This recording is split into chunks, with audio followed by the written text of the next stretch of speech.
Olá, boa noite. Pesquisadores da Universidade Federal de Alagoas detectam imagens que podem explicar o surgimento do óleo no Nordeste. E você vai ver também no JR. Nova plataforma traz informações sobre praias aptas para o banho em Alagoas. Ministério Público recomenda a criação de plano de mobilidade urbana para Maceió. E na terceira reportagem da série Ligados no Enem, a gente fala sobre métodos de estudo diferentes. Agora no Jornal do Estado.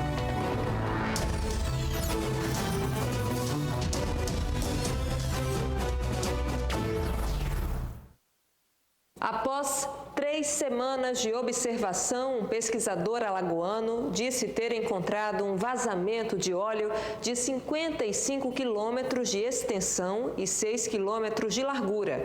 Em formato de lua, esse óleo estaria a cerca de 54 quilômetros da costa do Noroeste, no sul do estado da Bahia. Após analisar imagens do Sentinel, um satélite com capacidade de ampliar o foco e comparar imagens de dias anteriores, o pesquisador do Laboratório de Análise e Processamento de Imagens de Satélites está convencido de que existe um vazamento de óleo significativo no sul da Bahia. Que a gente concluiu até esse momento agora e que vai continuar avaliando essas informações. Primeiro, o satélite Sentinel detecta e registra e tem registrado manchas de pequeno e grande tamanhos na nossa região costeira. Por nota, a Marinha Brasileira descarta a possibilidade de ser óleo avançando pelo Mar da Bahia e informa que foram feitas 4 avaliações para confirmar. Ela pode ser explicada, mas ela deveria se perguntar para a Marinha se eles estão também analisando as imagens retroativas. Se eles estão também considerando que aquela mesma latitude há outras informações que complementam e que elas têm uma informação meteorológica no espalhamento do petróleo, que é um DNA muito específico de correntes naquela região paralela, um pouquinho mais em alto mar, que também influenciam e, de certa forma, corroboram com o que a gente está buscando. Ainda em relação à nota emitida pela Marinha, o pesquisador recomenda que especialistas internacionais estudem o material encontrado. É necessário um monitoramento contínuo. Temos a ferramenta? Temos. O governo pode ter especialistas, outros especialistas pode e deve, e certamente órgãos governamentais poderiam estar ajudando o governo brasileiro. O pesquisador alerta que existem outras manchas, semelhantes a vazamentos em pontos diversos no litoral. Precisamos de um monitoramento contínuo porque detectamos também manchas significativas de óleo na região do Espírito Santo, que não necessariamente está associada com as manchas do Nordeste, mas elas também foram registradas em imagens do Sentinel, o que nos leva a trazer para as autoridades que precisamos utilizar imagens de satélite e outras ferramentas para ter um monitoramento ainda mais contínuo. E uma nova plataforma pode ajudar alagoanos e turistas a saberem quais as praias do estado e principalmente de Maceió estão aptas ao banho. O Adson Correia traz os detalhes. Uma iniciativa ótima criada pela Secretaria de Esporte, Lazer e Turismo de Maceió, justamente para auxiliar aos turistas que vêm a Alagoas e também aos alagoanos sobre o monitoramento das praias. Depois das praias sujas aí que surgiu, essas manchas de petróleo, a Prefeitura tomou essa iniciativa justamente para passar a informação em tempo real e evitar fake news. Sobre esse assunto, eu converso agora com Graziela Frisch, que vai trazer maiores informações. Ela é secretária adjunta. Como é que vai funcionar esse aplicativo? Na verdade, ela é uma plataforma digital, que já está disponível, todo mundo pode ter acesso, A gente tem a página do Observatório de Turismo de Maceió, que é onde a gente disponibiliza dados e indicadores, e nessa página existe agora um link chamado Monitoramento das Praias, e ali estão as informações mais pontuais da situação das praias de Maceió, do município de Maceió, onde você pode ter acesso a fotos do dia, a relatórios de balneabilidade que são disponibilizados pelo IMA e a outras informações que são necessárias para que a gente esclareça a situação. Como eu falei, o objetivo é definir fake news, no caso. Informar, né? Lamentavelmente, nós estamos vivendo um desastre ambiental, né, em outros pontos do nosso Nordeste, e Maceió, até o momento, não tem registros significativos de óleo nas praias. Por isso é importante esse monitoramento que é feito pela Prefeitura de Maceió, através de outros órgãos também, como a SEDET e a SUDES, e a Secretaria de Turismo, Esporte e Lazer tem acompanhado. Agora, como a população pode ajudar, atualizando, inclusive, o site de monitoramento? O site ele tem capacidade para oferecer vídeos e fotos, né, depoimentos também. Então, quem quiser contribuir aí com informações do município de Maceió, pode enviar para a gente. Pode ser através do Instagram, né, que é uma plataforma bem acessível, o Instagram da Centel.Maceió. Centel.Maceió, ali a gente pode absorver esse conteúdo para que cada vez mais as pessoas possam estar informadas. Então, viu qualquer coisa, publica lá e vai ser tudo monitorado. Exatamente. E a gente continua nesse trabalho, né? Lamenta muito a situação em termos de desastre ambiental. A gente não pode esquecer que isso, lamentavelmente, influi a vida marinha em vários pontos do Nordeste, mas que em Maceió, em termos de turismo, em termos de negócios do turismo, a gente sabe que é importante que a gente esclareça a situação real, e até o momento a gente não tem registros significativos e tem acompanhado diariamente. Muito obrigado, secretária, por sua participação aqui conosco. Então, está feito o alerta aqui para você que está acompanhando a gente em casa. Vai lá no site monitoramento.maceió.al.gov.br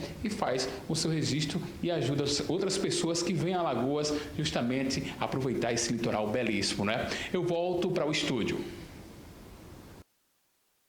Vamos relembrar o endereço eletrônico, anota aí, www.observatorioturismo.maceió.al.gov.br. Integrantes do Movimento dos Trabalhadores Rurais Sem Terra fizeram uma vigília no Fórum do Barro Duro para acompanhar o julgamento dos acusados na morte de Luciano Alves, liderança do movimento assassinado em 2003 na zona rural do município de Craíbas. O julgamento no Fórum da capital começou por volta das 9 horas da manhã. Sentaram no banco dos réus Francisco da Silva, José Francisco da Silva, conhecido como Zé Catu, e João Olegário dos Santos. Os três são acusados pela Justiça de assassinar Luciano Alves, o Grilo, um dos líderes do Movimento Sem Terra na região agreste de Alagoas. Grilo foi morto no ano de 2003, na zona rural de Craíbas, por uma disputa política na região. Luciano Alves ele tem uma luta muito grande, fazia parte da coordenação estadual do MST, ali naquela região de Craíbas, de Geraldo Luciano, Arapiraca e toda aquela região, e tinha feito várias conquistas já com diversas famílias. Ele teve uma opção de sair do movimento para disputar uma cadeira na Câmara de Vereadores, e a partir daí então começou a perseguição e combinou com o assassinato do companheiro, que para nós foi uma tragédia, foi uma perca lastimável. Militantes do MST acamparam na porta do fórum na expectativa da condenação. Durante esses 16 anos, o júri chegou a ser adiado 2 vezes. Eu acho que era tudo que nós esperávamos, porque outros assassinatos aconteceram no campo, né? E só esse, depois de 16 anos, é que agora nós estamos esperando que a sociedade e a justiça, por uma condenação desses assassinos e mandantes, até mesmo para tentar evitar outros assassinatos no campo, e porque ou seja, essa morosidade e a impunidade no campo é quem vem causando, que é a mãe da causa de outros e outros assassinos que poderão acontecer. Então, a punição é a certeza da gente diminuir a violência no campo. O Ministério Público instaurou um inquérito civil que cobra da Prefeitura e da Câmara dos Vereadores a criação de um plano de mobilidade urbana para Maceió. A proteção do canal caiu e faz tempo. A altura é um risco para o cidadão. As calçadas estão fora de padrão, oferecendo mais riscos. Condutores apressados nas vias, um trânsito intenso e desordenado. O trânsito está muito caótico. Precisando mais como é que se diz, de vias intermediárias para que possamos diminuir esse sufoco no trânsito. O senhor que é taxista, o que o senhor acha do trânsito e da mobilidade em Maceió? Está complicado, em Maceió está bastante complicado. O trânsito está parado, temos sofrido bastante com a mobilidade urbana. Só quem mora em Maceió entende como funciona o trecho conhecido como Caminho das Índias, no Jacintinho. O cruzamento dá vazão ao trânsito sentido Barro Duro e Centro e ainda permite que os carros sigam pela Avenida Governador Afrânio Lages, a leste-oeste, nos dois sentidos. Um pouco mais à frente, na principal do Jacintinho, a ocupação desordenada e a falta de espaço para a circulação do trânsito é um problema social. Ali reflete exatamente a necessidade dessa organização que deverá vir com o plano diretor, exatamente diante daquele caos que se vive ali. Quer dizer, os carros, os feirantes, as pessoas que vão ali fazer aquelas compras, né, em uma situação de total risco, de falta de condições de mobilidade. Então, eu citaria esse como um dos exemplos, dentre outros aqui da cidade. Segundo o promotor, o Plano Nacional de Mobilidade Urbana prioriza o transporte não motorizado, a caminhada e o deslocamento com bicicleta, uma realidade distante do dia a dia. E esse plano ele vem da Constituição, portanto, são garantias constitucionais que preconizam que primeiro deve dar prioridade ao transporte não motorizado, que seria exatamente a caminhada e a bicicleta, o ciclismo. O promotor que assumiu recentemente a Promotoria de Urbanismo está instaurando um inquérito civil público que cobra da Prefeitura e dos vereadores um plano de mobilidade urbana. O que o Ministério Público está fazendo com esse inquérito, no primeiro momento, é abrir um espaço para essa discussão, colhendo os dados e informações técnicas mais precisas, um diálogo mais franco e aberto com o próprio poder público. Volto a dizer, com essa nova forma de atuação autocompositiva em busca da resolutividade, esse inquérito civil significa exatamente o instrumento que a Promotoria de Urbanismo se valerá para, no primeiro momento, buscar as soluções consensuais administrativas e, em caso de uma impossibilidade, com o ajuizamento de ações civis públicas, de obrigação de fazer e até por ato de improbidade, se for o caso. Agora a gente fala de lombadas irregulares feitas pela população. Elas são um risco para motoristas, é o que afirma a SMTT, que diz que é preciso sempre procurar o órgão antes de construir. É comum encontrar nos bairros de Maceió lombadas irregulares construídas pela população. A gente tem aqui a velocidade dos carros e de motos muito alta. Então isso está ocasionando muitos acidentes, né, inclusive com pessoas ficando acamadas. Né? A gente teve aqui vários acidentes aqui na comunidade. A gente solicita do poder público que se coloque os quebra-mola, mas nós não somos atendidos. E aí a gente tem que fazer, né? Tem a própria comunidade tomar a iniciativa de construir quebra-molas como esses aqui para evitar os acidentes.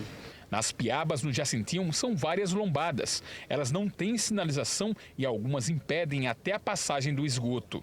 A previsão é surgir novas lombadas irregulares, segundo o líder comunitário. Aqui nas Piabas a gente tem alguns quebra-molas e a intenção da gente é construir mais. Vai construir mais, é isso? Claro, vamos construir mais, ver as ruas que estão necessitando desses quebra-molas. Já solicitamos isso à SMTT, né?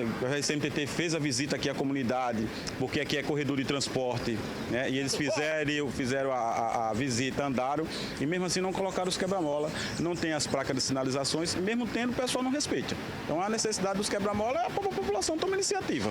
Para ter uma lombada legalizada como essa, é preciso acionar a SMTT, que vai até a localidade fazer um estudo e depois é liberada para a construção.